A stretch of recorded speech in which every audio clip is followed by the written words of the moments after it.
ভাই লোক শুটকুট পরে অফিসের বড় সাহেব অথবা বড়লোক বাপের একমাত্র ছেলে কিংবা দেশের কুখ্যাত গ্যাংস্টারের চরিত্রে তো আমরা অনেক নায়কদেরকেই অভিনয় করতে দেখেছি, কিন্তু লুঙ্গি আর গামছা পরে একেবারেই গ্রামের গাওয়া ছেলের চরিত্রে অভিনয় করতে পেরেছেন কয়জন নায়ক? অনেকেই আছেন যারা কখনো এই চরিত্রে অভিনয় করতে পারেনি কিংবা করেননি, কিন্তু এই গ্রামীণ চরিত্রে অভিনয় করে দর্শকদের সাথে মিশে যেতেন বাংলাদেশের বিখ্যাত কিছু অভিনেতারা। সেসব সিনেমায় তাদের অভিনয় দেখে বোঝার উপায় ছিল না যে তারা শহরের নামি দামি 5 স্টারের হোটেলে থাকা কিংবা জীবনের বেশিরভাগ সময়টাই শহরে পার করা মানুষ। ভাই লোক, আজকে আমি এমন কিছু হিরোদের নিয়ে আলোচনা করব যারা গ্রামীণ চরিত্রে ছিল সবার চেয়ে সেরা, অতুলনীয়। ভিডিও শেষে আপনার কাছে আমার প্রশ্ন থাকবে যে কোন অভিনেতার অভিনয় দেখে আপনার কাছে মনে হয়েছে যে গ্রামীণ চরিত্রে সে সবচেয়ে সেরা অভিনয় করেছে। তো কি অবস্থা আমি সজীব, আর আপনারা দেখছেন সজীবের ডাইরেক্ট পয়েন্ট। আর আজকের পয়েন্ট হলো best in village role. Number 9, Shakib Khan, cinema Shontan Amar অহংকার। ইয়েস, শাকিব খান দেশের 1 নম্বরে থাকা সুপারস্টার হলেও সে কিন্তু তার জীবনে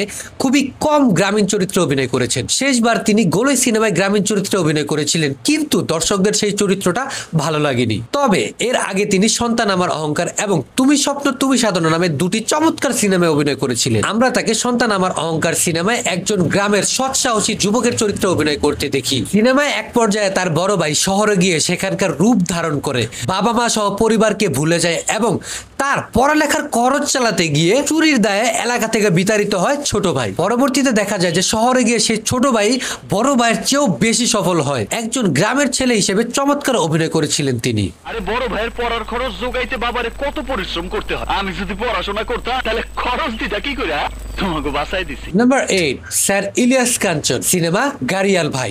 ইলিয়াস কাঞ্চন স্যারের বিখ্যাত সিনেমা গাড়িয়াল ভাই।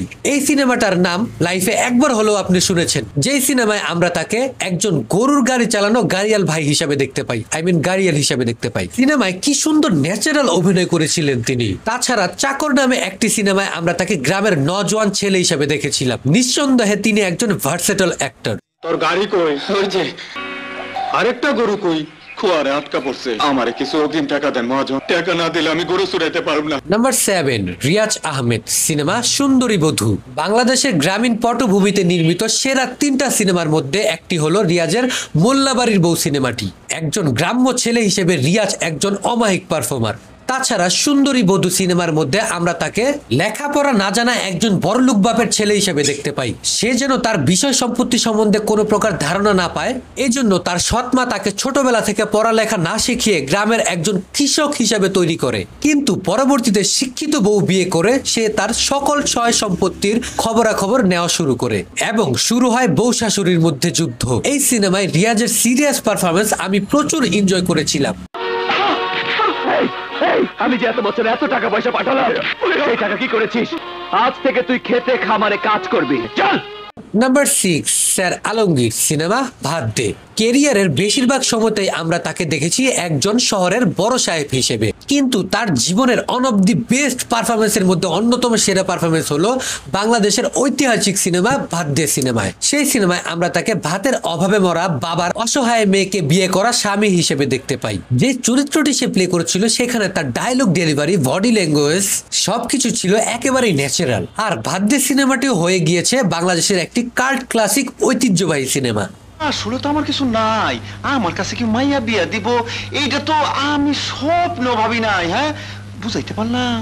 নাম্বার 5, বাপ্পারাজ, সিনেমা জিনের বাদশা। আপনি জানলে অবাক হবেন, বাপ্পারাজের কেরিয়ারের শুরুটাই হয়েছিল একেবারেই গ্রামীণ পটভূমির সিনেমা চাপাডাঙ্গার বউ দিয়ে, আর প্রথম সিনেমাতেই একেবারেই বাজিমা। তারপরে কেরিয়ারের অনেক ব্যবসা সফল সিনেমাতে অভিনয় করলেও পাশাপাশি বেশ কিছু গ্রামীণ অঞ্চলের গল্পকে ঘিরেও তিনি সিনেমা করেছিলেন। সেসব সিনেমাগুলোর মধ্যে অন্যতম একটি সিনেমা হলো জিনের বাদশা, যেখানে আমরা তাকে গ্রামের ডানপিটে স্বভাবের একজন প্রতিবাদী ছেলে হিসেবে দেখতে পাই, যে কিনা চেয়ারম্যানের অন্যায়ের বিরুদ্ধে সবসময় রুখে দাঁড়ায়, কিন্তু আবার প্রেম করে চেয়ারম্যানের মেয়ের সাথেই। যা পারেন করে নেবে, যাবার আগে একটা কথা বলে যায়, আর কোনোদিন যদি আপনার চামচার আমার বাড়ির আশপাশে যায় তাহলে আর একটাও জ্যান্ত ফিরে আসতে পারবে না, মাটিতে পুঁতে ফেলবো। নাম্বার 4, ফেরদৌস, সিনেমা ঘর জামাই। বাংলা সিনেমার একমাত্র নায়ক যে কিনা জুয়া খেলার জন্য নিজের বউকেই বন্দুক দিয়ে দিয়েছিল।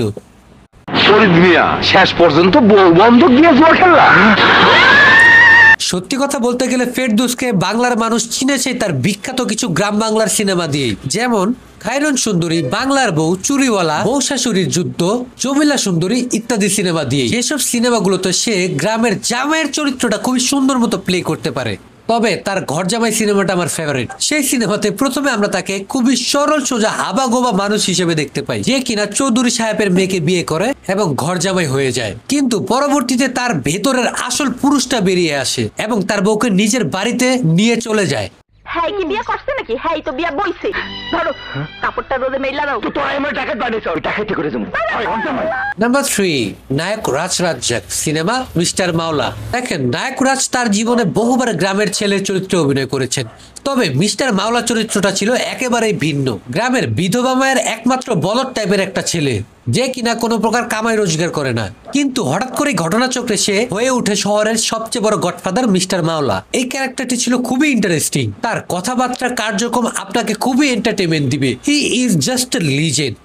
মাওলাগঞ্জের সিং মোহর আমি তো সারা শরীরে বসিয়ে দেবো।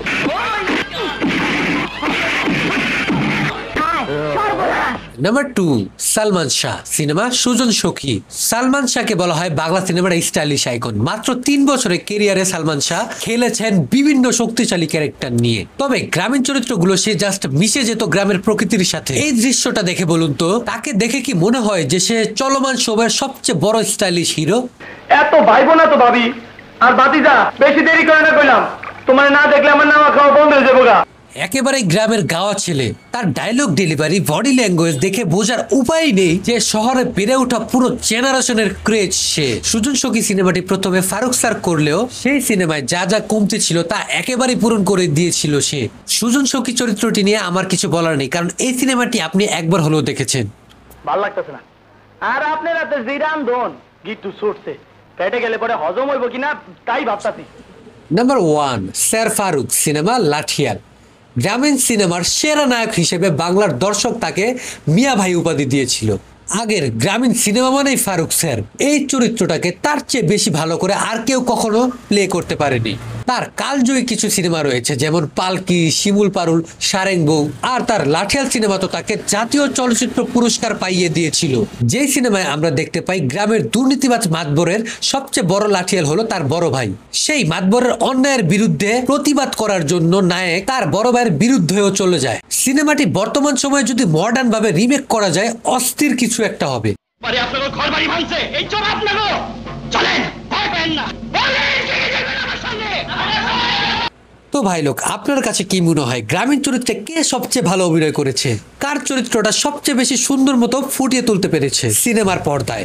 অবশ্যই আপনার গুরুত্বপূর্ণ মতামত আমার কমেন্টে জানাবেন। আর এইরকম আরো ইন্টারেস্টিং ভিডিও দেখার জন্য দেরি নয়, এখনই সাবস্ক্রাইব করে ফেলুন সজীবের ডাইরেক্ট পয়েন্ট। তো ভাই লোক, দেখা হচ্ছে পরবর্তী কোনো ভিডিওতে, ততক্ষণ দেখতে থাকুন সজীবের ডাইরেক্ট পয়েন্ট।